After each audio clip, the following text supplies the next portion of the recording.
今天是2021年2月9号，我们今天的节目呢，主要呢是谈两个话题。第一个呢是中共呢，他呢抓捕了一个出版商，叫耿肖南，也就是长期以来为民运人士、为中国奋斗民主人士送饭的这么一位京城侠女，叫耿肖南。对耿肖南呢做了这个判刑。那么对耿肖南的案件呢，我们跟大家呢做一个简单的回顾。那么同时，今天节目里面的重点内容是要谈一下呢对川普总统的弹劾，也就是川普总统弹劾从今天开始起正式进入参议院弹劾程序。那么这个弹劾呢，最终由参议院多数党领袖民主党人这个苏木和参议院少数党领袖麦康奈尔他们俩呢达成了一个谈判规则。那么这个审判规则呢，就制定了一个整个弹劾程序里面的时间线。这个时间线最终是怎么发展，大致弹劾到什么状态，用什么方式来举行，然后最终呢，它时间限定的这个审判时间，最终审判的时间到什么时候可以结案，我想跟大家呢做一个详细的交代，让大家了解整个对川普总统所谓弹劾这个案。虽然我们知道这个弹劾案就是个闹剧，但是呢，参议院仍然要举行。那么对这个弹劾案的举行，它从头到尾将会遵循一个什么规则，在什么时间线完成？我呢，重点呢跟大家谈一下川普总统的这个弹劾案。好，我们先说一下耿肖南，因为耿肖南这个人啊，我在以前节目里面跟大家介绍过，她呢就是一位京城侠女，可以讲这么多年来，她默默无闻的做了大量的支持中国的那些反对中共专制的，尤其是那些身陷囹圄的这些英雄们，为他们做了送饭的工作。可以讲安慰他们的家属，经常看望那些被中共打击和受迫害的各种人士，尤其是京城里面有些知名的那些公共知识分子，每次受到中共打击的时候，肖南都大义凛然地站出来支持他们。我在以前的节目里面介绍过，我跟肖南本人并不认识，只是呢在网上呢我们是互相关注的好友。他那年在日本的时候呢，我们之间有一些互动。那么后来呢，肖南被抓捕以后呢，我感觉到很诧异，因为在我的印象中，她只是一位弱女子啊，她不过是把她自己经营里面所获得的一些收益，经常拿出来去照顾那些被中共打击、被中共迫害的那些抗击中共的人士和他们的家属，她本身就是一种义举。那么中共呢就要给他捏造一点罪名，因为中共看看他没有什么反共具体的行为啊，他不过是看望那些被中共打击的家属，但是中共不行，中共绝对不允许你们给这些中共打击的人员以及中共迫害的人士，你们给他们去送温暖、送安慰、送饭，那么中共就要打击这些送饭人员。他实在找不出耿肖南有什么反抗共产党，有什么反抗社会主义，给他能罗列什么罪名，他实在是没办法。弄嫖娼吧，给他安个嫖娼的罪名吧，人家耿肖南是个女的，怎么嫖娼呢？最终呢没办法，他们就给他罗列了一个叫非法经营罪，说是他在出版商，他担任出版商出版文化刊物的时候有非法经营罪，这样呢就把他和他的公司，包括他的丈夫以及他一些员工呢全部抓捕。中共就是这样，他把这些人都抓捕以后，就让这些人埋怨你嘛，我们跟着你干，最后你看把我们全抓了，我们根本就没犯任何罪，非法出版经营跟他的员工，跟他这个丈夫只是他的一个执行人，他丈夫只是他这个里面帮助他管理的一个人，跟这些人有什么关系呢？但中共就是把他们全部抓了，中共抓了就是对他们进行一种精神破坏嘛，然后对他们的家里面造成各种心理伤害，给每个人之间增加挑拨离间，增加离间他们的这个机会嘛。所以说耿肖南的案子，中共呢一拖再拖，拖到什么？拖到小年夜，拖到马上要过春节了，他们现在开始来宣判了。整个这个宣判的过程中，实际上他们根本就罗列不出耿肖南有什么罪，然后呢，他们就说他是非法经营罪，说他出版物呢，说他出版的这些东西是违反了国家的法律，然后呢，把所有的跟耿肖南一起的，包括她老公，包括她自己的这些员工，全部控上法庭。那么最终呢，就是要给这些人定罪。只是呢，他们没想到耿肖南是一个大义凛然的女子，可以讲叫义薄云天。她在整个法庭上陈述的时候，她说的是非常好。她在陈述的时候，她就反复强调，对于控方指控的所有罪行，她全部认罪，自己呢全部认可。她强调自己是公司的实际控制人、独立决策人，包括她丈夫秦真在内的所有同事，都是在她的指令下完成各种工作。所以法院审判呢，请你把焦点呢集中在她自己身上，跟别人无关。他一个人就把所有的罪都揽下来，别的人你们应该全部释放，有什么罪我肖南一人顶上。你看看肖楠是什么人啊？肖楠才是大义凛然，肖楠才是义薄云天。像这样的巾帼女子有多少？共产党歌中的那些英雄，哪个能跟肖楠比啊？什么江姐啦，什么刘胡兰啦，什么洪湖赤卫队里面的韩英，他们这些人哪一个人有肖楠这样的大义凛然的义气呢？可以讲，肖楠才是砍头只当风吹帽。我们来听听肖楠在整个法庭上面他自我陈述时候，他自己顶下所有罪名，然后要求法庭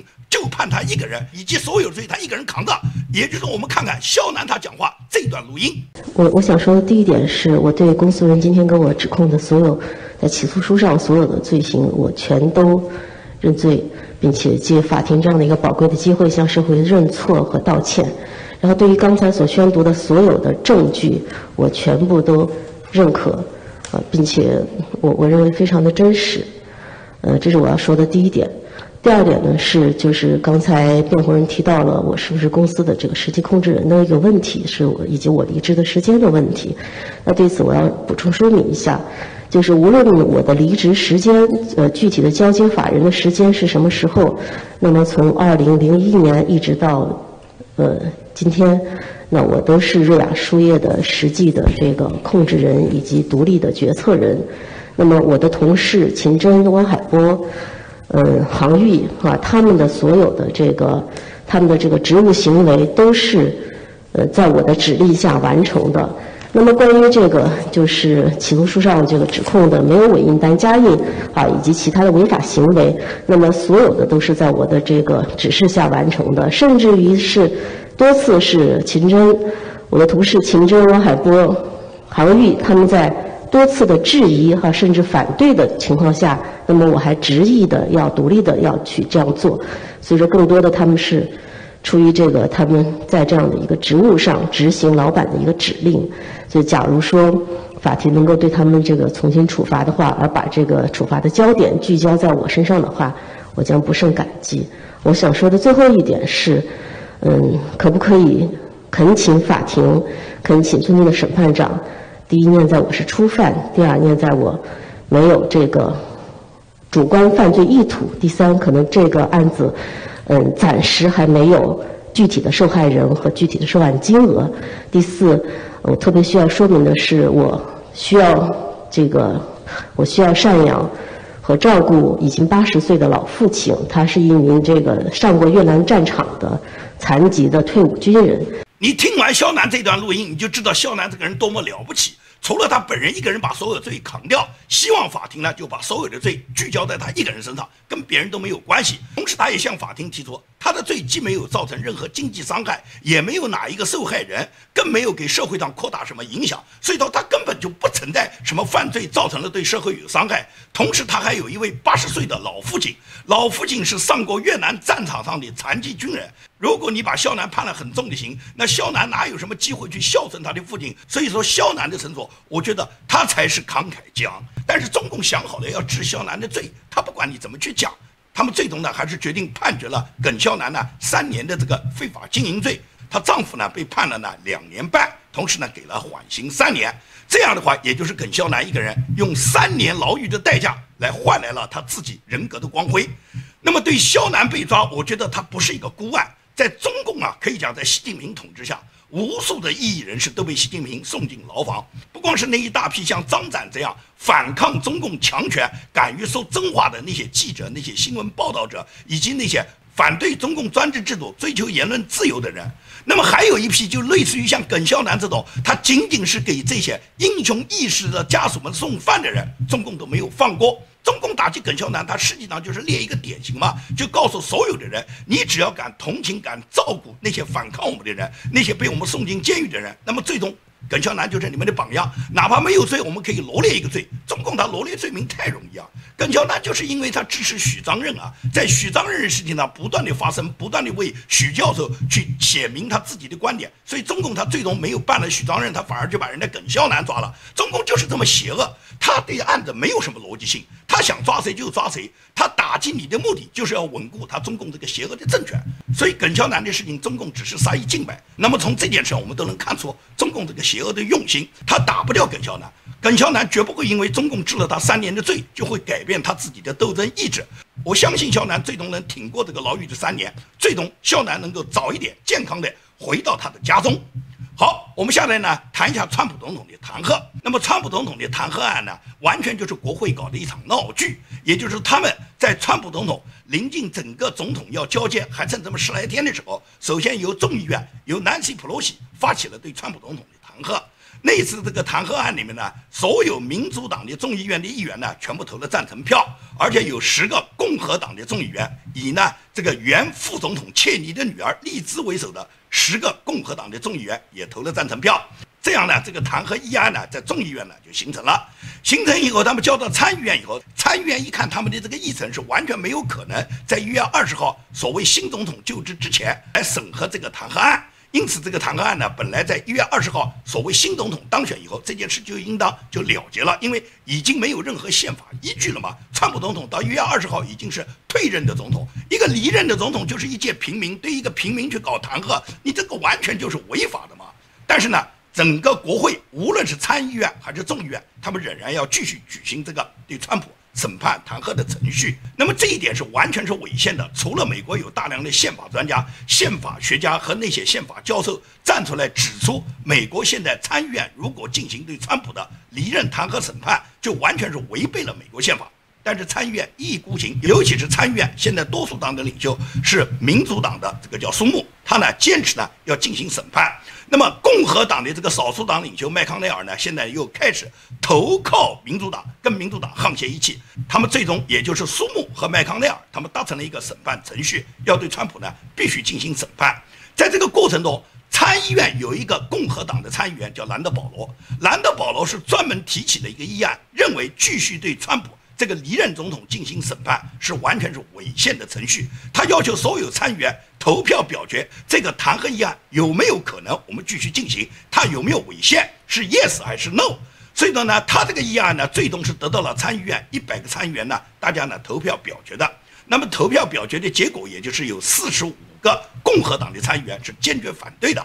那么既然是坚决反对，大家都知道是不可能有这个参议院有2/3以上的多数，就是达到67个参议员能同意对川普总统弹劾，本身就是一个闹剧嘛，不符合宪法嘛，弹劾根本就不会成立嘛。那么这种情况下还有必要再去搞弹劾吗？但是苏木和麦康奈尔就是要搞，因此苏木和麦康奈尔他们再一次商量了以后，他们决定就在今天，就是2月9号，从今天下午美东时间的1点钟开始，就开始举行对川普总统的弹劾审判。那么这个弹劾审判大家都很关心，这个弹劾审判是怎么进行，它这个时间段怎么安排，弹劾里面有哪些程序，最终什么时候能够结束，所以大家都很关心。我呢就把我了解到的整个弹劾程序里面的这个时间线，也就是苏木和麦康奈尔他们所商定的所有弹劾审判的这个时间线，向大家呢做一个简单的汇报。也就是今天下午1点，美东时间今天下午1点，那么首先对川普开始展开所谓的审核谈判。那么审核谈判的第一个议题呢，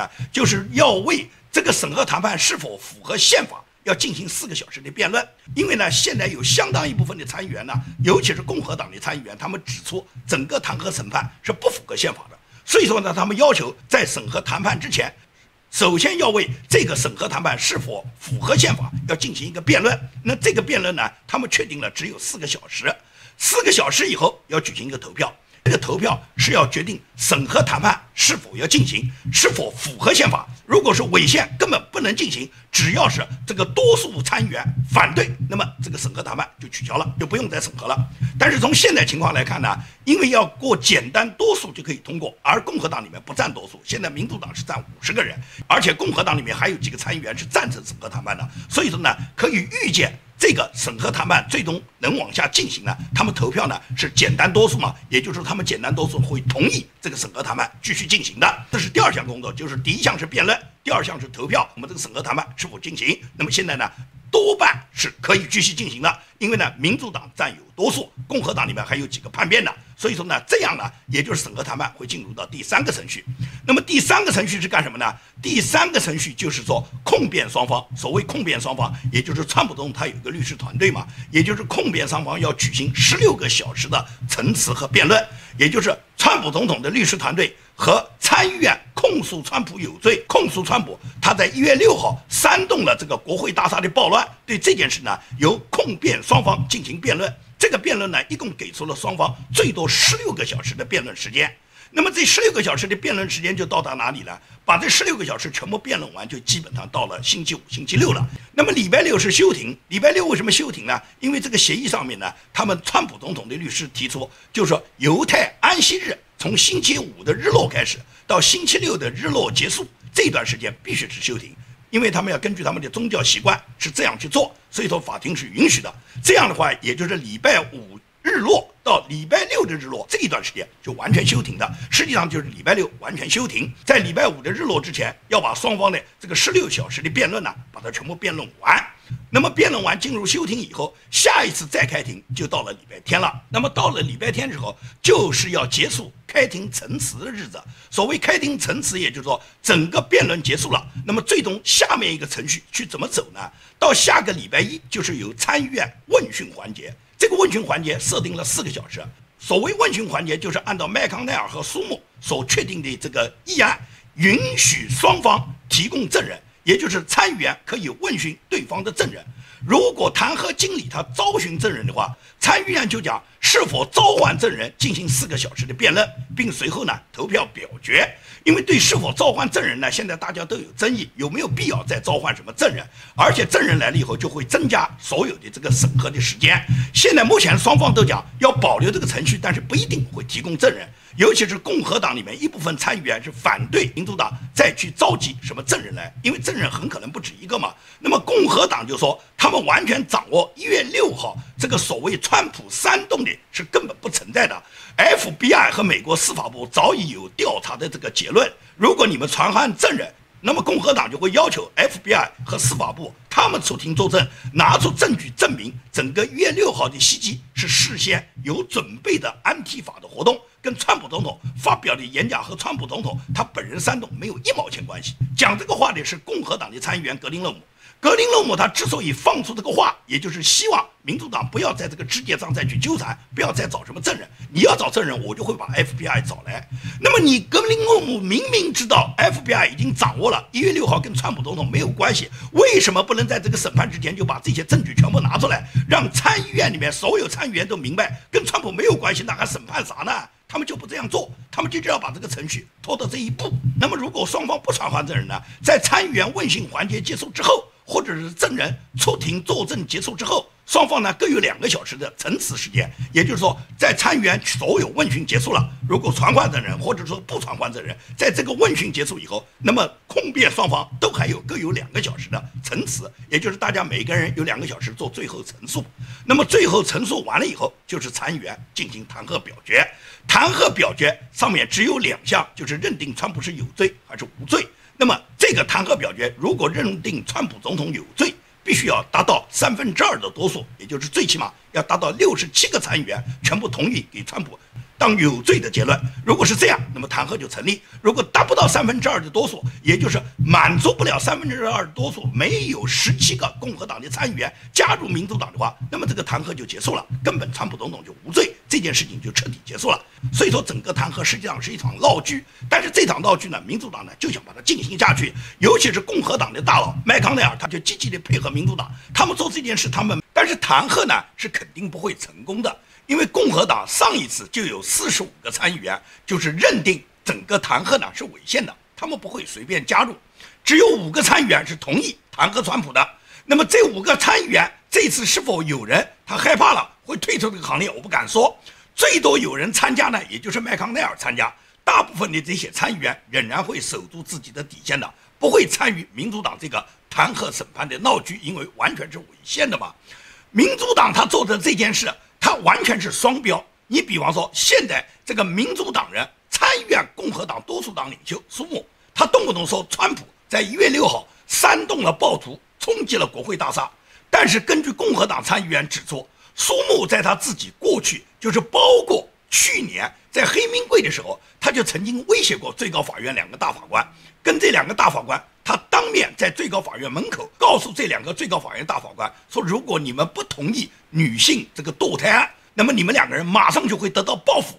作为一个民主党的议员，一个参议院里面的少数党领袖，当时他是少数党领袖，他可以公然威胁最高法院大法官，他这个话不是煽动吗？他这个话不是暴力吗？所以说他对别人最高法院大法官，他可以煽动暴力，他对川普根本找不到任何煽动的言论，他也就是把整个国会冲击大厦，把这个屎盆子扣到川普头上，这就是民主党的双标嘛。民主党的双标不要太无耻啊！佩洛西的双标最典型的例子在上个礼拜，伊利诺伊州众议员叫罗德里·戴维斯，他就告诉 Fox News， 他详细讲述了佩洛西1月6号绕过金属探测器进入国会的经历。他就是说，佩洛西规定任何人不可以绕过金属探测器。他之所以在国会设定这个金属探测器，他就是为了防止共和党议员生配武器、生配手枪进入国会，因此他要求所有议员进入国会之后要经过金属探测器对他们的检测，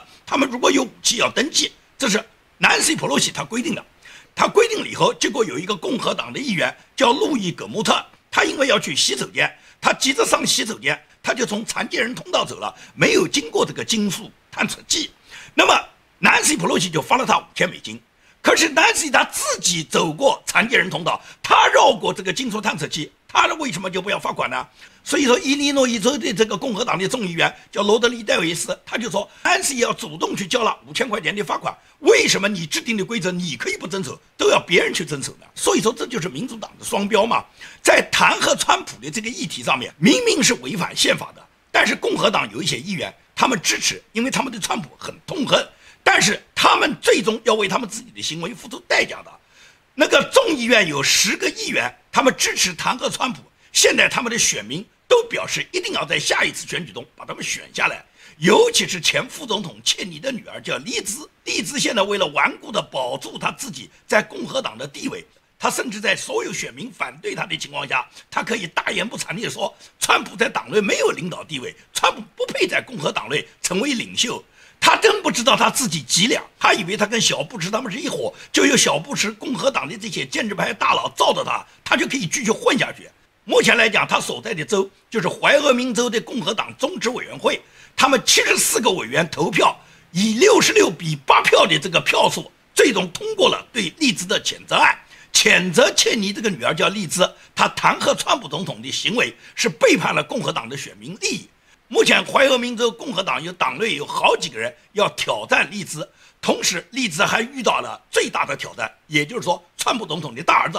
小唐纳德·川普。小唐纳德·川普讲，他马上就会搬入怀俄明州，他将会入主怀俄明州，按照怀俄明州议员选举的登记程序去登记成为怀俄明州挑战莉兹的这个议员席位的一个选举人。也就是说，如果是小唐纳德·川普他到达怀俄明州和共和党众议员莉兹在共同挑战和选举中，你觉得选民们是选川普总统的大儿子，还是选这个莉兹呢？莉兹别说是川普儿子去挑战的，莉兹在怀俄明州任何一个议员挑战的，他将也会以失败告终。可以讲，所有对川普总统背后下刀的，所有在弹劾议案上支持把川普弹劾的议员，下一次选举过程中，他们能够继续当选的可能性几乎为零。川普总统从白宫退出，现在在休息状态。川普总统现在在养精蓄锐，因为呢，他要经历过这个所谓的弹劾闹剧，等弹劾完全结束以后，他会重新出山，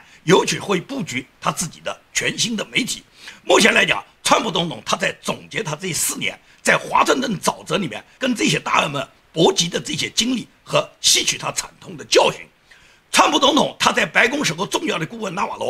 罗就在这几天接受了福克斯新闻玛利亚的采访，在回答玛利亚的提问中，纳瓦罗他就总结了很多川普总统在执政过程中他自己的下属怎么去出卖他的，尤其是司法部长巴尔。纳瓦罗明确指出，巴尔讲起来是川普总统的司法部长，实际上他就是拜登的第一任司法部长。因为在11月3号选举日之后，白宫实际上有30多条行政令排队等候司法部去执行，但是呢，司法部部长巴尔他完全是玩忽职守，他根本就是阳奉阴违，他一条命令也没有去执行，拖延了川普总统通过司法部、通过国家司法程序去打击那些舞弊的行为。他一直是拖着川普总统，一直拖到川普总统在圣诞节免除了他的职务。但是呢，他在整个司法部已经布下了所有对抗川普总统的暗线。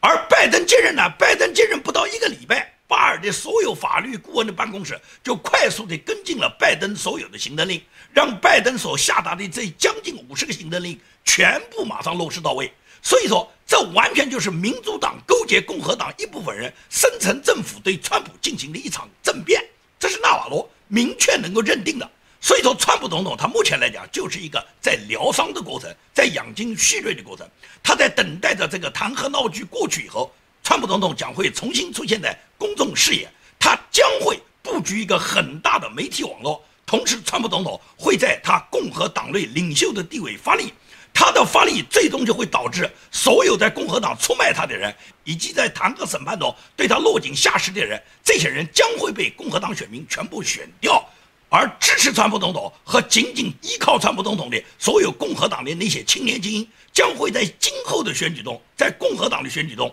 大获全胜，这是我们可以展望的一个未来。所以说呢，本轮弹劾大家可以看到，一定是一场闹剧。这个闹剧呢，没有几天就会结束。我们将会迎来这个弹劾闹剧的结束以后，迎来川普总统重新的他重振旗鼓，再次出发。